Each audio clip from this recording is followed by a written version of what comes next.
Bom, eu queria evidentemente agradecer a oportunidade de poder apresentar este livro.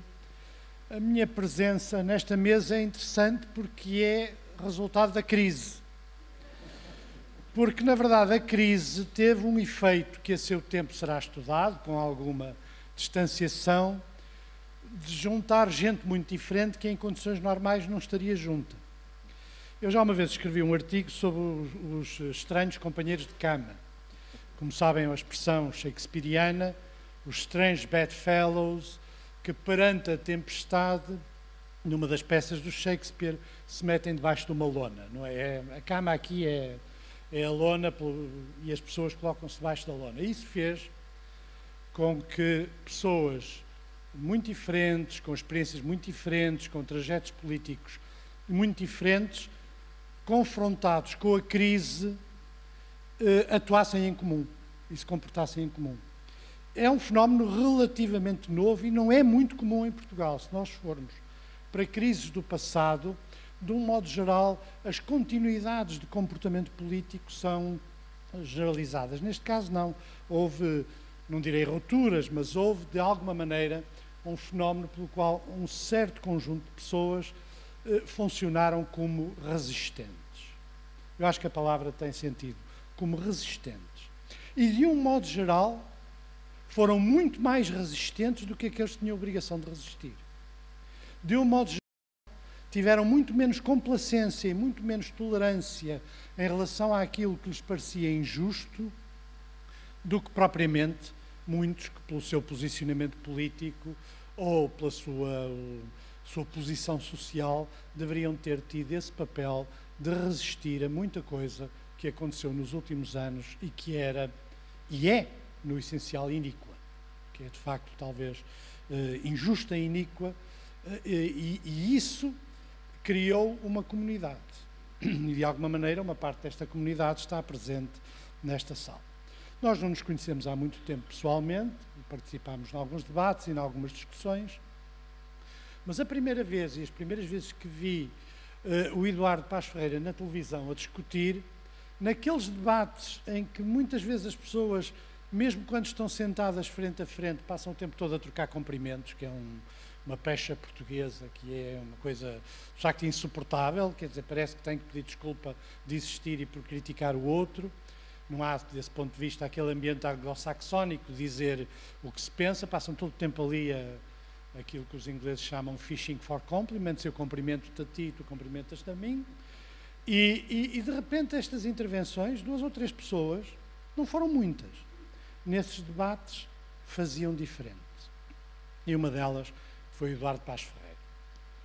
E a primeira coisa que eu percebi, bom, temos aqui um açoriano. Eu sou do Porto, sou tripeiro, e acho que os açorianos são sempre um bocado esquisitos. Há ali qualquer coisa que não é igual ao resto dos portugueses. Ou porque tem muito mar, pouca terra, muitas ilhas, vulcões, muito Espírito Santo, muito Senhor Santo Cristo. Há qualquer coisa ali que, de facto, faz com que eles sejam muito peculiares. Eu conheci bem o José Medeiros Ferreira e também essa característica era evidente. E, de um modo geral, os açorianos têm sempre alguma coisa de distinto. E, de facto, isso também ajuda a dar um tom e uma ironia própria a esta resistência, que é evidentemente sentida e indignada. E ainda bem que é, porque o mal deste país é que há pouca gente zangada. Há muita gente que acha que isto está muito mal, mas não está zangada por estar muito mal. E isso, de facto, marca uma diferença fundamental depois na atuação cívica. E por isso, este homem fazia essa diferença. Fazia esta diferença. E quem passou estes anos que aqui são classificados de chumbo, eu escrevi um livro em que chamei Dias de Lixo, e não usei a expressão chumbo por causa da Itália, porque os anos de chumbo em Itália era a gatilho, não é? E, portanto, sim, o chumbo aí era não propriamente o chumbo do cinzentismo e deste ambiente, de facto, de chumbo, era outro chumbo, e, portanto, eu não utilizei essa designação e preferi dizer dias de lixo. Há qualquer coisa mas é no fundo a mesma coisa, os anos de chumbo e os dias de lixo. É uma altura em que, de alguma maneira, do ponto de vista cívico, se perdeu clareza, se perdeu dignidade, se perdeu capacidade de independência e se vive num ambiente em que se aceitam coisas que não é suposto aceitarem. E não é também estranho que, de um modo geral, as pessoas que fizeram parte desta resistência, chamemos-lhe assim, fizeram e fazem, porque as coisas estão longe de acabar, fizeram e fazem, de um modo geral não eram novas. Isto é para não dizer que eram velhas. Não eram novas. E isso também não é irrelevante, porque, de alguma maneira, alguns eram velhos soixante-huitard, que se transformou numa designação pejorativa, tinham tido uma experiência geracional muito distinta, que neste livro, por exemplo, é muito interessante analisar no cinema, nos textos sobre cinema, que são textos claramente geracionais, Os Morangos Silvestres. Quem é que diz que o melhor filme da sua vida foram Os Morangos Silvestres, a não ser pessoas... É como aqueles que dizem que foi o Deserto Vermelho do Antonioni, que é um filme que hoje provavelmente ninguém vê, que são coisas que marcaram, ou o Pierrot Le Fou, do Godard, pelo qual houve quase que cenas de pancadaria na Faculdade de Direito, quando eu passei por lá, entre os que achavam aquilo um filme genial e os neorrealistas que lá andavam, que achavam aquilo, evidentemente, era um desvio em relação àquelas coisas importantes da luta de classe e da representação popular. Portanto, este é também um retrato geracional, mas esse retrato geracional vem até aos dias de hoje, como deve vir qualquer retrato geracional. Um dos erros ao se fazer o retrato geracional desta geração que hoje envelhece é fixá-la ou nos seus momentos de juventude ou fazer uma diferenciação entre os seus momentos de juventude e os seus momentos de maturidade, esquecendo que, quando se analisar o comportamento dessa geração, é o conjunto que conta e não propriamente a identidade de um determinado momento. E deste ponto de vista, este livro tem também textos claramente geracionais, quer pelas referências, quer, acima de tudo, pelo sentimento. Há coisas que uma geração viveu e a geração destes anos, 60, 70, 80, viveu dois momentos absolutamente excepcionais. Nem todas as gerações têm sorte de os viver. O 25 de Abril e a queda do Muro de Berlim são dois momentos absolutamente excepcionais que não são comuns na história de uma única vida, e isso faz com que haja um certo sentimento, até no sentido viscontiano do termo, um certo senso que muitas vezes se verifica nestes textos. Anos de chumbo.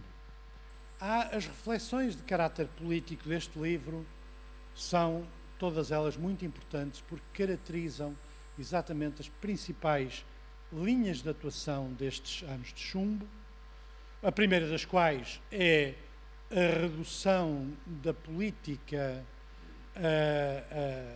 a redução monotemática da política, ou seja, a ideia de que não há alternativa, a Tina, da senhora Thatcher, que é de facto uma ideia totalitária, a ideia de não há alternativa e, portanto, não há política em democracia.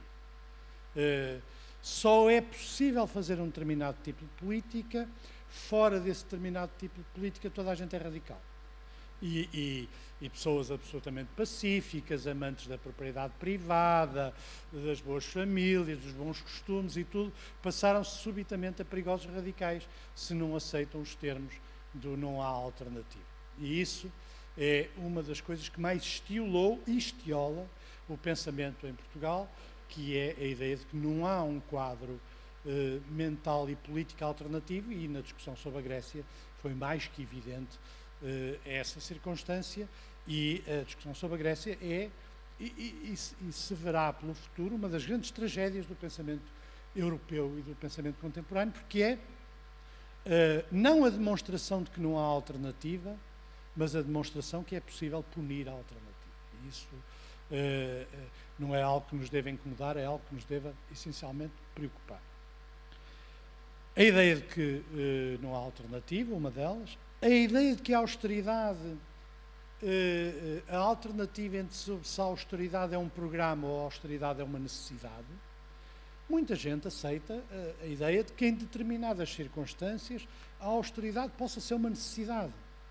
O que não aceita é que a austeridade possa ser um programa societal. Ou seja, de que, no fundo, a austeridade possa ser um mecanismo cujo objetivo é garantir uma determinada forma de engenharia social, sendo que essa engenharia social se destina, no fundo, a alterar a relação de poderes entre os diferentes grupos sociais, que, de um modo geral, numa democracia estabilizada, é relativamente equilibrada. Chama a atenção, como aliás também se refere aqui, que o aspecto mais comprido do memorando, em que a performance governativa foi mais eficaz, foi, por exemplo, na alteração da legislação laboral.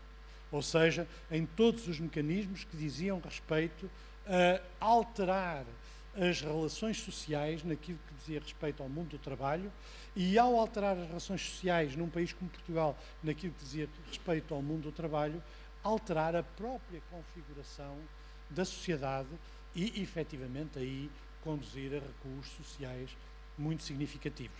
Aliás, com o acordo da OGT. Convém não esquecer, porque também isso é significativo. O primeiro acordo, que depois acabou por não ser cumprido em grande parte, é um acordo que extravasa a própria área estritamente política da coligação. E esse desequilíbrio na sociedade explica por que razão é que, mesmo que possa haver crescimento económico, esse crescimento económico aprofunda as desigualdades e não as diminui. Na medida em que os mecanismos de distribuição existentes na sociedade, que são mecanismos socialmente adquiridos, não são mecanismos naturais, foram em grande parte alterados nos últimos anos e, portanto, há a haver um processo de crescimento económico, mesmo no seu sentido mais restrito, tal como o Governo e a coligação o entende, esse processo de crescimento económico não se traduz necessariamente numa melhoria das condições de vida da maioria dos portugueses, mas, pelo contrário, por um agravamento das diferenciações sociais. E isso é que marca um Portugal que pode ter mais futuro do que a própria experiência política da coligação, se não se defrontarem a perturbação muito significativa nos mecanismos de equilíbrio social da sociedade. Outro aspecto também tem a ver com a relação entre a crise e a conflitualidade social. A ideia de que a conflitualidade social, que é um elemento fundamental da democracia, é em si um mal, ou seja, representa uma perturbação da sociedade que deve ser, sob todos os custos, evitada. A ideologia do consenso, a palavra consenso é das palavras mais envenenadas destes últimos anos, porque, no fundo, não pretende dizer um entendimento entre partes que são livres, mas pretende dizer o abandono da diferença através da aceitação do princípio de que não há alternativa. Muitas destas coisas estão nos textos do livro do Eduardo Paes Ferreira, ditas provavelmente de outra maneira, porque cada um tem o seu estilo, mas estão lá. E depois o problema da Europa. Não seriam possíveis algumas coisas que aconteceram em Portugal, aliás, e noutros países, não só em Portugal, se não houvesse um processo de degeneração democrática muito significativa das instituições europeias.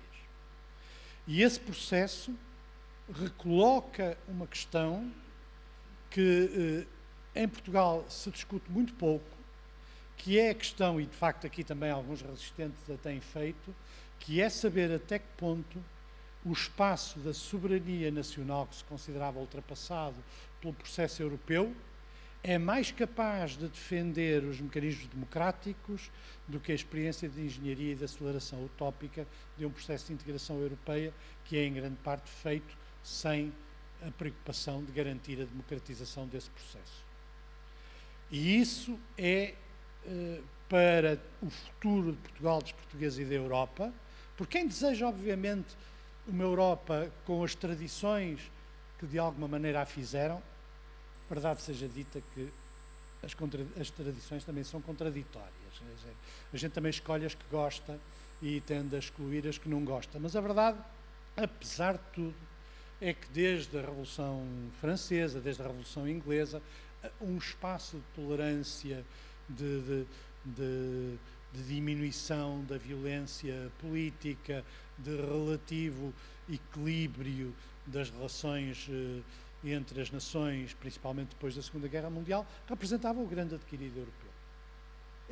Simplesmente nós não podemos permitir, porque isso envenena as relações a nível nacional, que a ausência de democracia a nível europeu se traduza por uma diminuição do valor da democracia a nível nacional. Para que é que qual é a minha liberdade de votar se eu não posso votar certas coisas que são fundamentais para o meu futuro? Por exemplo, a capacidade de o meu próprio país e os partidos em que eu voto gerirem o orçamento nacional. E a verdade é que nós aceitamos, nos últimos anos, que a deslocação do poder fundamental de um Parlamento, que é o poder orçamental, aquele pelo qual se fez nos Estados Unidos uma revolução, no taxation without representation, fosse retirado aos portugueses, sem nenhuma espécie de debate cívico, sem nenhuma espécie de compreensão de que hoje a capacidade de voto não serve para as questões que são fundamentais para decidir o nosso futuro.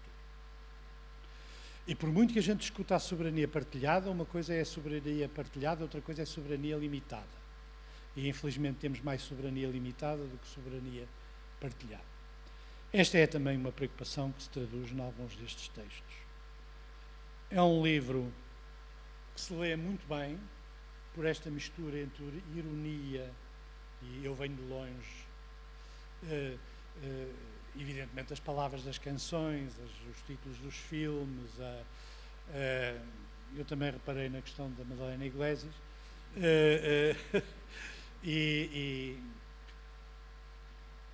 mas isso também é do nosso tempo, num certo sentido. Reparem o Eliot, se quisermos mais elitista, também utilizou expressões populares nos seus grandes poemas. Não há esta introdução de um elemento prosaico, quase que como no fundo uma forma irónica de falarmos sobre a nossa própria tendência para uma certa presunção intelectual, que depois se defronta com a capacidade de olhar uma certa realidade simbólica que não temos coragem de dizer que gostamos, mas que prezamos mais do que somos capazes de admitir. Portanto, este tipo de contradições que são tratadas de forma irónica e que são, de facto, uma boa maneira de discutirmos as questões da crise. Eu só tenho uma grande discordância com este livro, que é o título. Encostados à parede. Mas qual parede? Eu não me deixo encostar à parede. Quer dizer, ainda onde fazer a parede ao qual nos possam encostar. E, portanto, essa é a minha grande divergência, o que é pequena, porque é apenas o título, e certamente também não corresponde à intenção do autor, que ficará, sem dúvida, nesta nossa história intelectual e política, como um dos bons resistentes a estes anos de chumbo, de lixo. Eu, aliás, quando chamei anos de lixo, pensei primeiro em inglês, trash days, porque a expressão em inglês ainda é mais violenta, que é que eu não quero para o meu país, nós não queremos para o nosso país. A gente gosta mais de Portugal do que vê-lo pela imagem de um pequeno país periférico da Europa, destinado a viver permanentemente sob assistência externa, por uma população de baixos salários, mais ou menos alimentada por estes novos dopings sociais do Facebook e de outras coisas que representam, em alguns casos, formas de analfabetismo moderno e mais, e que perpetuam a exclusão social. Porque, quer dizer, elas não garantem uma democratização do acesso à cultura, mas garantem, no fundo, sob formas tecnologicamente mais modernas, a perpetuação das mesmas diferenciações sociais que fazem com que algumas pessoas sejam capazes de controlar o seu próprio mundo e outras pessoas são mantidas, em grande parte, com vontade de que não sejam capazes de o fazer. Portanto, parabéns, excelente livro, e da próxima vez a gente vai fazer aqui uma coisa sobre um livro intitulado A Parede Já Se Foi, ou qualquer coisa do mesmo género. A queda da parede.